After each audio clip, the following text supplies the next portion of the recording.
Imagine a cold Roman prison. Chains clatter. Guards stand watch. An uncertain future looms. Yet, sitting in this dim light, is a man not filled with fear or anger, but with an unexplainable joy. This is the Apostle Paul, and with a pen in his hand. He's not writing a letter of sorrow, but a letter overflowing with hope and gratitude. This letter is for his beloved friends, the believers in the city of Philippi, a church he holds dear to his heart. He begins by telling them how much he thanks God for them, calling them partners in spreading the good news. Then, he shares something truly astonishing. He says his imprisonment, his chains, his confinement, they've actually helped advance the gospel. The guards assigned to him have heard about Jesus, other prisoners have listened in. Visitors who come and go carry the message of Christ far beyond the prison walls. What the world saw as a terrible defeat, God was turning into a glorious victory. Paul then opens up his heart, sharing a profound truth. For him, life and death are both centered on Christ. To live means to continue serving Jesus on earth, but to die, that's even better, because it means being with the Lord forever. With this perspective, he urges the Philippian believers to live lives that honor the gospel, to stand firm together in one spirit, and never to be frightened by their opponents. From this message of joy in hardship, Paul moves to the heart of Christian living, humility. He tells the church to live in unity, loving one another, and thinking of others as more important than themselves. And he points them to the ultimate example of this selfless attitude, Jesus Christ himself. Think about it. Jesus, who was in very nature God, didn't cling to his divine privileges. Instead, he humbled himself completely. He became a servant, born as a human being. He walked among the ordinary, the poor, and the forgotten. His humility took him all the way to the cross, the most shameful death imaginable. And because of this profound act of obedience and love, God exalted him to the highest place. He gave him the name that is above every other name, so that one day every knee in heaven and on earth will bow, and every tongue will confess that Jesus Christ is Lord. Following this powerful picture of Christ, Paul encourages the church to apply this same humility. He tells them to shine like stars in the universe as they hold out the word of life. This means living without grumbling or arguing, obeying God with a joyful heart. He also speaks with deep affection about his co-workers.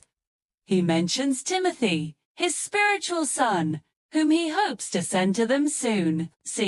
He also praises Epaphroditus, a messenger from the Philippian church, who had served Paul so selflessly that he almost died. These men were living examples of the humble, servant-hearted life Paul was describing. Next, Paul issues a strong warning. He tells the believers to watch out for false teachers who put their trust in religious rules and rituals, rather than in a personal relationship with Christ. Paul explains that if anyone had a reason to be confident in their own religious achievements, it was him. He had the perfect religious resume: circumcised, a pure-blooded Israelite, a Pharisee who followed the law meticulously. But then, he makes a radical declaration. He says, "I consider everything a loss because of the surpassing worth of knowing Christ Jesus my Lord." All his past accomplishments, all the things he once took pride in, he now counts as garbage. Why? So that he might gain Christ and be found in him. Paul's one great passion was no longer about being right or looking good. His deepest desire was to know Jesus more, and more to experience the power of his resurrection, and even share in his sufferings. He's honest, admitting he hasn't already achieved this or been made perfect.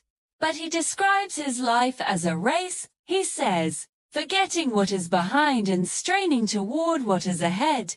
I press on toward the goal to win the prize for which God has called me heavenward in Christ Jesus.